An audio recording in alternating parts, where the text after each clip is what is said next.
श्री शिवाय नमस्तुभयम। दोस्तों, जैसा कि आप सभी लोग जानते हैं कि 28 नवंबर 2025 मार्गशीर्ष महीने में पड़ने वाली दुर्गाष्टमी व्रत है और मार्गशीर्ष महीने की शुक्रवार अष्टमी तिथि है। और दोस्तों, ये वो तिथि है जो कि मार्गशीर्ष महीने में शुक्रवार को पड़ रही है, तो इस दिन का महत्व और भी अधिक बढ़ जाता है। और दोस्तों, इसी दिन किया जाने वाला पंडित जी द्वारा बताया गया एक लाल फूल और एक सफेद फूल वाला उपाय आप लोगों को करना चाहिए, क्योंकि दोस्तों ये एक ऐसा उपाय है जो कि हर दिन नहीं किया जाता। मार्गशीर्ष महीने में जो अष्टमी तिथि आती है उसी दिन किया जाता है। अगर आप लोगों ने इस उपाय को नहीं किया है या किसी कारणवश नहीं कर पाए हो तो इस दिन इस उपाय से मत चूकना। दोस्तों देखिए, यह दिन इतना खास होता है, इतना महत्वपूर्ण होता है। देखा गया है कभी कभी बड़े बड़े पूजा पाठ अनुष्ठान से जो मनोकामना पूर्ण नहीं होती है, वह शुक्रवार के दिन एक छोटे से उपाय करने से ही आपकी मनोकामना हो जाती है। और बहुत सारे लोगों ने इस उपाय को किया भी है और उनको इस उपाय को करने का फल भी जरूर मिला है। अगर आप लोग भी इस उपाय को इस शुक्रवार के दिन करना चाहते हैं तो आप इस उपाय को पहले अच्छे से समझ लेना, सुन लेना, उसके बाद करना। आपको इस उपाय का फल जरूर मिलेगा, आपकी सभी मनोकामनाएं पूरी हो जाएंगी। दोस्तों, हम आपको यहां पर बता दें कि ये जो एक लाल फूल और एक सफेद फूल वाला उपाय है, ये उपाय पंडित जी ने अपनी अभी की शिव महापुराण की कथा में ही बताया है। और इस उपाय करने से आपके घर में चाहे किसी भी प्रकार की दुख और समस्या क्यों ना चल रही हो, आपको उसका कारण भी नहीं पता है कि भाई ये समस्या किस कारण से चल रही है, उसका कुछ भी कारण हो सकता है। जैसे पितृदोष हो सकता है, काल सर्प दोष हो सकता है, या किसी भी तरह का मंगल दोष भी हो सकता है, और भी बहुत तरह के दोष होते हैं, कुछ भी हो सकता है। पर आपको इस उपाय को करने के लिए अपने दोष को पता लगाने की भी जरूरत नहीं है। आपके घर में इस कारण से इतनी दोहक और परेशानी आ रही है, वो भी आपको पता लगाने की जरूरत नहीं है। बस शुक्रवार की अष्टमी तिथि के दिन इस उपाय को कर लेना, क्योंकि इसी एकमात्र उपाय को करने से आपके पूरे घर परिवार में सुख और शांति हो जाएगी। आपके घर में अच्छे अच्छे काम होने लगेंगे, आपकी जो भी मनोकामना होगी वो भी धीरे धीरे करके पूर्ण होना शुरू हो जाएंगी। अब हम समझते हैं इस एक फूल और एक सफेद फूल वाले उपाय को आपको करना कैसे है, किसको करना है, किस समय करना है और कैसे करना है। देखो, उपाय बिल्कुल आसान है, बस समझने वाली बात है, ध्यान से समझिए, उसके बाद ही आप लोग जो है इस उपाय को जरूर कीजिएगा। सबसे पहली चीज हम लोग ये समझते हैं कि इस एक लाल फूल और एक सफेद फूल वाले उपाय को इस आने वाले शुक्रवार के दिन किसको करना है। तो देखिए, इस उपाय को घर के सभी सदस्यों को करने की बिल्कुल भी जरूरत नहीं है।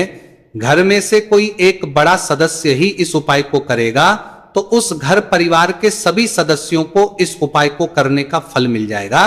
पर वो बड़ा सदस्य कौन होगा, कौन व्यक्ति इस उपाय को करेगा? तो यहां पर देखिए, हम आपको बता दें, घर की जो बड़ी माताएं बहनें होंगी, घर की बड़ी माताओं बहनों में से कोई भी एक माता बहन इस वाले उपाय को कर सकती है अपने पूरे घर परिवार के लिए। घर में सभी सदस्यों को इस उपाय को करने की जरूरत नहीं है। मात्र घर की जो बड़ी माताएं बहनें हैं उनमें से कोई भी एक माता बहन इस वाले उपाय को करेगी तो उसके घर परिवार के पूरे सदस्यों को इस उपाय का फल मिलेगा। अगर किसी कारणवश माताएं बहनें घर में उपस्थित ना हो या वो इस उपाय को ना कर रही हो, कुछ दिक्कत हो, तो भाई उस जगह पर फिर घर का कोई बड़ा व्यक्ति भी इस उपाय को कर सकता है। माताओं बहनों के कहने का मतलब यह था कि माताएं बहनें घर की लक्ष्मी होती हैं, जबकि लक्ष्मी कोई उपाय करती है तो निश्चित ही भगवान शिव जी बहुत जल्दी प्रसन्न होते हैं और उपाय का फल में बहुत जल्दी और बहुत बड़ा करके भी यहां पर देते हैं। तो आप लोग ये बात समझ गए होंगे। अब हम ये बात समझते हैं इस वाले उपाय को हमें करना किस समय है। एक लाल फूल और एक सफेद फूल वाले उपाय को हमें इस शुक्रवार अष्टमी तिथि के दिन करना किस समय है। तो देखिए, इस उपाय को करने का जो समय है, सुबह का समय भी है और शाम का समय भी है। अब देखिए, यहां पर हम मुख्य रूप से सुबह का समय नहीं बोलेंगे, क्योंकि देखिए ये जो मार्गशीर्ष महीने की अष्टमी तिथि है और आप सभी लोग जानते हैं इसका प्रदोष काल का मतलब शाम का जो समय होता है ना, इस दिन भगवान शिव जी का सबसे प्रिय दिन होता है। तो आप लोग इसे एक लाल फूल एक सफेद फूल वाले उपाय को सुबह के समय भी कर सकते हो और शाम के समय प्रदोष काल में भी कर सकते हो। सुबह के समय अगर कर रहे हो तो 10 या फिर 11 बजे तक भी अगर उपाय करोगे तो भी आपको उपाय का फल मिलेगा। वही शाम के समय कर रहे हो तो इस दिन जरूर शाम के समय का ध्यान रखना कि शाम के 6 बजे से लेकर 7 बजे के बीच में अगर आप इस उपाय को कर सकते हो तो बिल्कुल कर लेना, पूरी कोशिश करना। पर अगर किसी कारणवश इस समय के बीच में ना कर पाओ तो रात 8 बजे तक भी अगर आप उपाय को करोगे तो आपको उपाय का फल जरूर मिलेगा।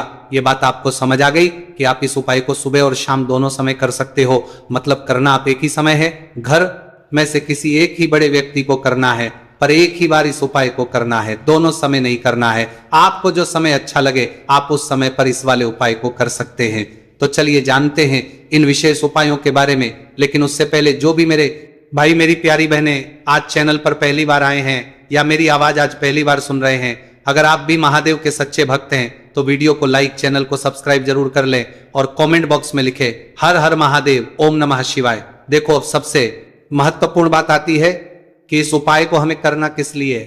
जैसा कि हमने अभी आपसे बोला कि इस उपाय को करने के बाद आपके जीवन में बहुत सारी खुशियां आएंगी, आपकी मनोकामनाएं पूर्ण होंगी, आपकी धन की समस्या दूर होगी, आपकी पैसों की समस्या दूर होगी। अब देखिए, अगर आप लोग सोच रहे हो कि भाई हमें घर बनाना है पर घर बनाने के लिए पैसा नहीं है, हमें गाड़ी लेना है पर गाड़ी लेने के लिए पैसा नहीं है, हमें जमीन लेना है पर जमीन लेने के लिए पैसों की कमी पड़ रही है, अगर ऐसी ही दिक्कत परेशानी या किसी भी तरह की धन से जुड़ी हुई समस्या या पैसों से जुड़ी हुई समस्या अगर आपके जीवन में चल रही है तो यह उपाय निश्चित ही आपके जीवन में बहुत सारे फल लाकर दे सकता है। इसीलिए अगर आपके घर में बहुत ज्यादा दिक्कत, समस्या, परेशानी चल रही है, धन से जुड़ी हुई, पैसों से जुड़ी हुई, धन की बहुत ज्यादा आ रही है, पैसों की बिल्कुल आवक नहीं हो रही है, तो भाई आप लोगों को इस वाले उपाय को जरूर करना चाहिए। घर में से किसी एक भी बड़े व्यक्ति को अब इस उपाय में करना क्या है वो सबसे पहले हम लोग जान लेते हैं।